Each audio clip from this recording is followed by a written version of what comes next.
What's up, everybody? E3 has come and gone. Today makes exactly a week since the whole thing got started. Now, before I get into all of that stuff, the reason why I've waited an entire week to present this to everybody, as far as what my opinions were on E3, I needed some time to let it soak in a little bit. I needed some time to kind of let the knee jerk reactions leave me and read and make sure that I knew everything that I could possibly know before I gave my opinion. Whereas most of the media, most of YouTubers and anybody who had an opinion, pretty much as soon as the press conferences were done, they were like,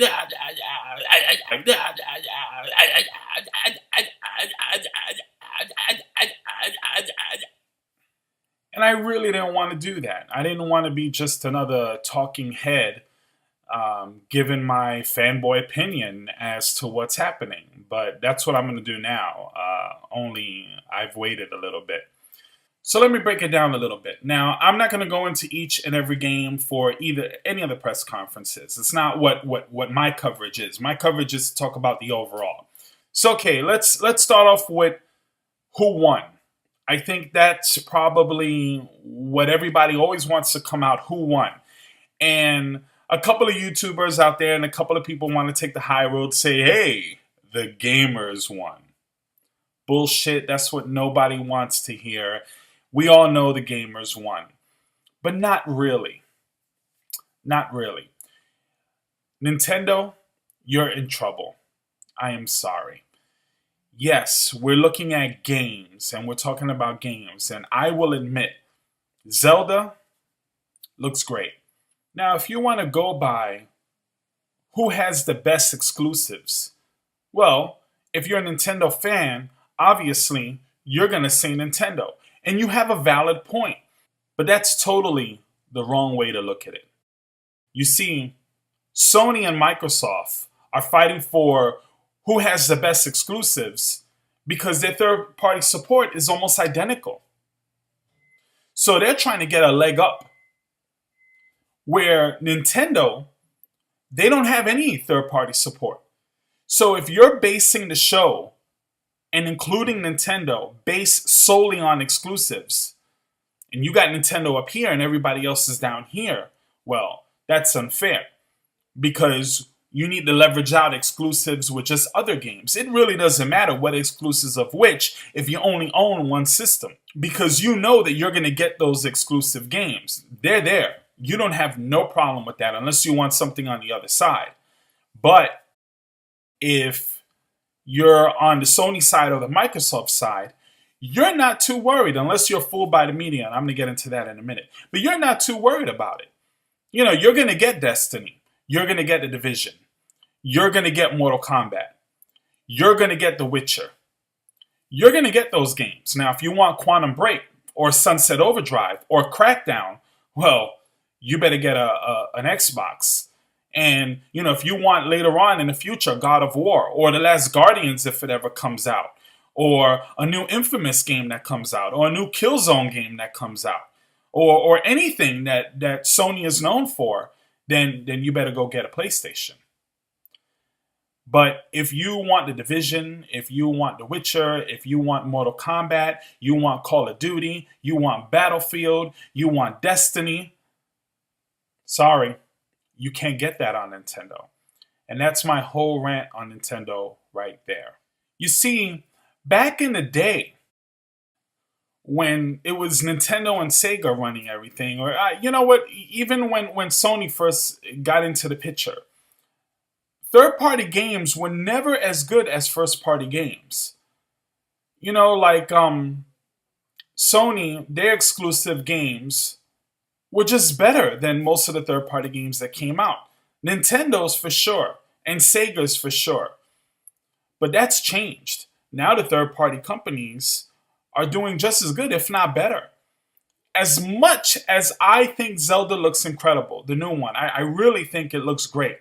And as much as I love Zelda, I'll tell you, man, I would much rather be playing The Witcher than Zelda. I'd much rather be playing a new Mass Effect. Sorry, that's just the way it is. And you don't have to agree with me, but you must acknowledge the fact that the third party companies have closed the gap quite significantly. And that's what really hurts Nintendo. Now I'm going to talk about Sony.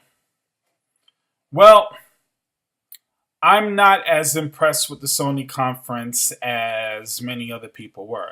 But it doesn't matter because the media and obviously their fanboys are really going crazy over the Sony press conference. I thought it was average at best. Now, don't get me wrong. The games that they showed were impressive. But most of them were cross-platform. And here's my problem with the media. Here's my problem with the gaming industry. And here's my problem with how these things are starting to develop and a narrative that's starting to take place. If you look at like that No Man's Sky game, everyone would swear that that's a Sony exclusive, and it's not. The way they presented GTA, you would think that GTA 5 Remix is only on the PlayStation. And the same thing goes on the Microsoft side. You know, if you're watching video, let's say on The Division, you would think, oh wow, that's a great Xbox exclusive. I wish that they would, at least in the press conferences, if you're going to have somebody come out and present, obviously if they're on the Microsoft side and they're being paid by Microsoft to exclusively show their game on their platform, obviously they're not going to run around and say this is on the PS4. But somewhere, they should say that it's a multi-platform game, but you're going to get this content exclusively on this system. And that's another kind of issue I have is if you buy it on our system, you get these extra costumes and you get this extra this and extra that. If I'm caught in between buying an Xbox One and a PlayStation 4, what's going to sway me is going to be the exclusives and how they handle things and different practices that they do. It's not going to be because I get extra costumes in Destiny. It's just not. That's not going to sway me either way. It's not going to sway me that, oh, you know, Mortal Kombat has Kratos. It doesn't matter. What matters is going to be, oh, do you have Sunset Overdrive? No. Oh, do you have Uncharted? No. That's what's going to make me either go one way or the other if I was kind of caught in between. In the beginning, they showed off some games. But I'm going to say right when they got almost to the middle, closer to the end, there was just a long stretch of just...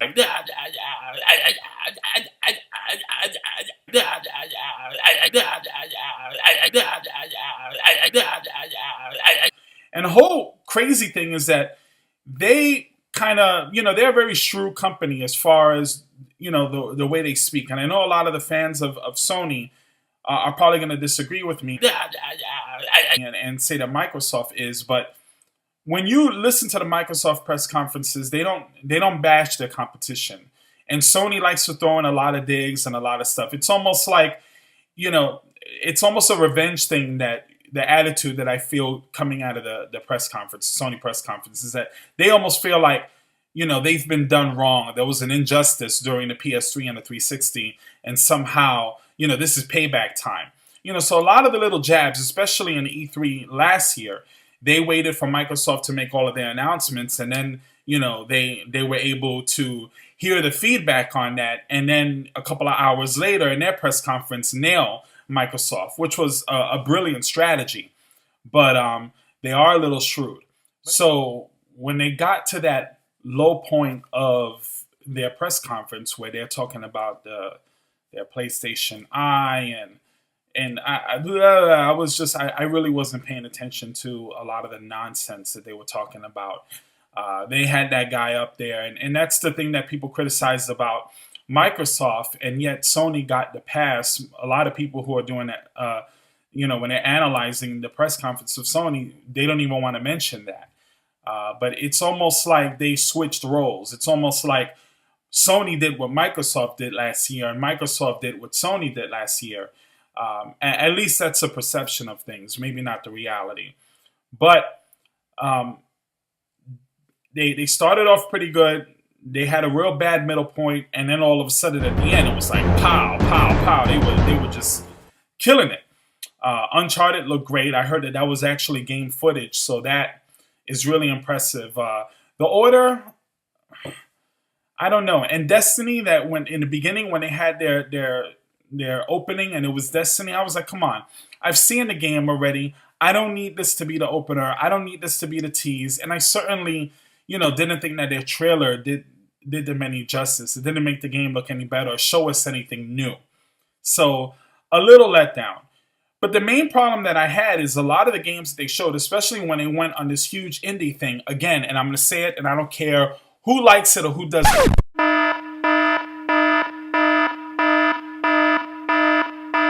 Nobody buys a $400 fucking system for games that I can play on my phone, download on my computer, that doesn't take up any memory, play on my fucking PS Vita or, anything like that.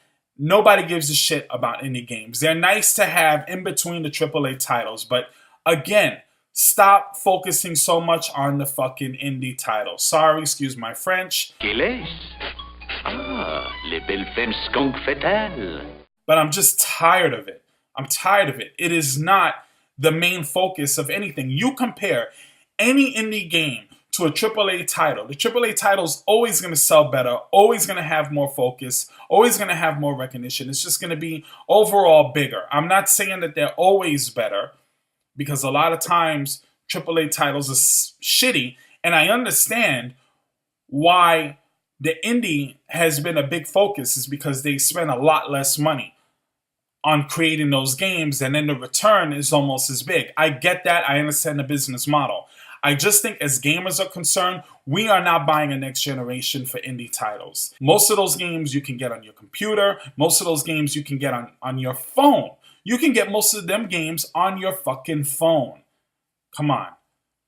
Really. And I don't even mean a high-end computer when I said computer. You can get a basic shitty little laptop that'll run most of those games. Another problem I had was that, and I kind of mentioned this earlier, what is this shit going on now with all of these multi-platform games seeming like exclusives? They're not. We need to stop this. This practice just needs to stop. On both sides. On Microsoft and Sony, it has gotten ridiculous. I'm even confused. When they showed that GTA 5, I was online, I was reading all these things. Is it coming out on multiple platforms? You wouldn't know just by the way it was presented. If you're going to have a game announcement, I don't mean like you have a game announcement and then a couple of months later, you're exclusively showing that gameplay on a platform, kind of like what happened with Far Cry. You knew Far Cry was coming out on both systems, but you saw the exclusive gameplay of Far Cry on Sony's side. And that was great. Oh, that game looked amazing. But both sides need to cut this shit out. It's crazy. And that's my biggest issue, because I think Sony is more guilty of it than anyone. But I don't blame them, because, again, this is a business, and that is a business tactic, and I understand that.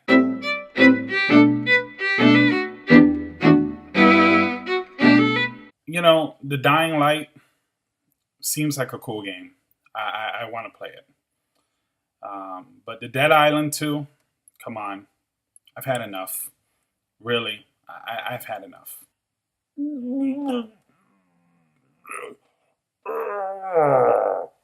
Can we just chill with all the fucking zombie shit already? Oh, you know what?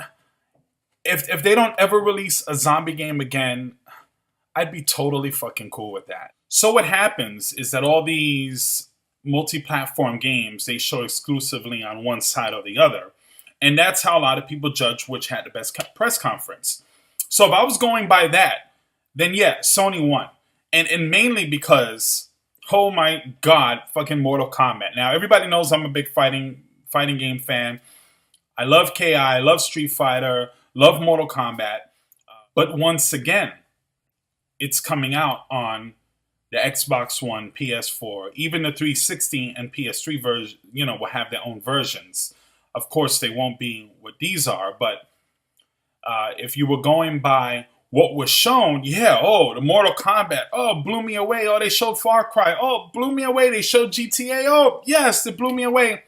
Okay, wrapping up on the Sony side, I just got to say what I'm disappointed in mainly, and this is, I don't hear too much talk about this, but I'm over the whole Last Guardian thing. It was the game that I don't care if Sony would have spent the entire 2 hour press conference talking about a lump of shit.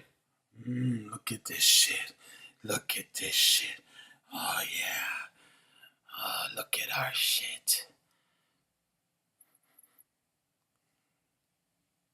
Had they spent their whole press conference talking about that, and then all of a sudden, bam, Last Guardian, bam, PS4, bam, this shit looks amazing, it would have been over. I would have declared them the winner. Microsoft would have had to wave the flag. It would have been over.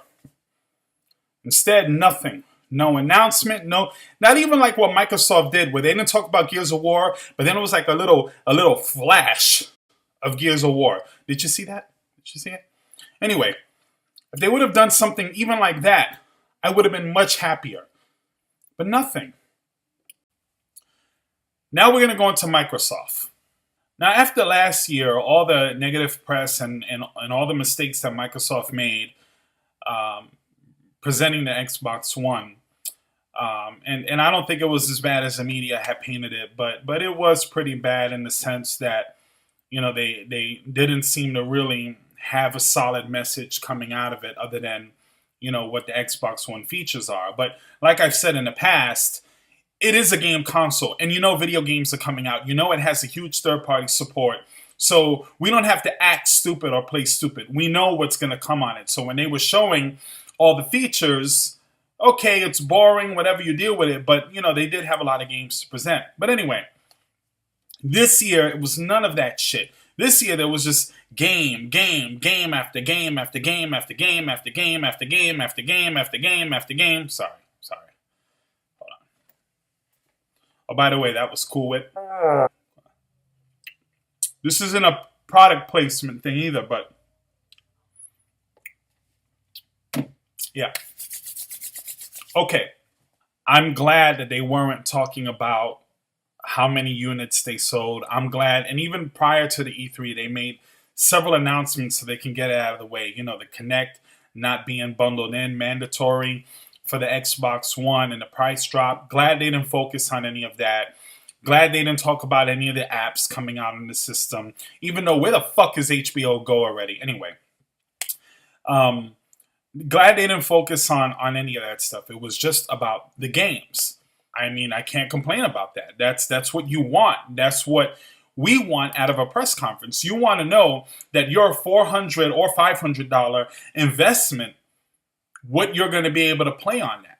That's the most important thing for a gamer. So the presentation was good as far as that's concerned. The messaging was good, and I thought overall Microsoft did win based on their exclusives, not so much based on the third-party games that they showed. I thought Sunset Overdrive kind of stole the show for me. The trailer a couple of weeks before really had me amped up over it, but now that I got to see more of it and really I'm starting to understand what the game is, I'm really excited over that. And that really kind of got me pretty hyped up. I wish that, we would have got to see a little bit of Quantum Break. I know they showed a little teaser before E3. I think it's going to be at the Gamescom or whatever. But overall, I think Microsoft edged out because their messaging was pretty consistent. It's just games, and nothing else. But these are my thoughts on the E3. Overall, I'm very excited as far as the games that are coming out. If you have a PlayStation 4, if you have an Xbox One, you're really in for some great games. This October, there's going to be a whole bunch of stuff coming out. And then early 2015, we're going to have some great stuff coming out. So that was, a really great conference. Nintendo showed off great third-party games. No, sorry. That was a mistake. They showed off great first-party games. Their third parties obviously don't really exist unless their name is Sega. And that's another thing. Sega, please cut this shit out.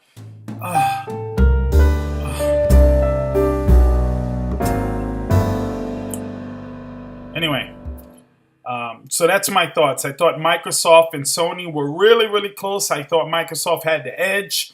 And Nintendo first-party games look great. They had nothing else to show, and it's too bad for them.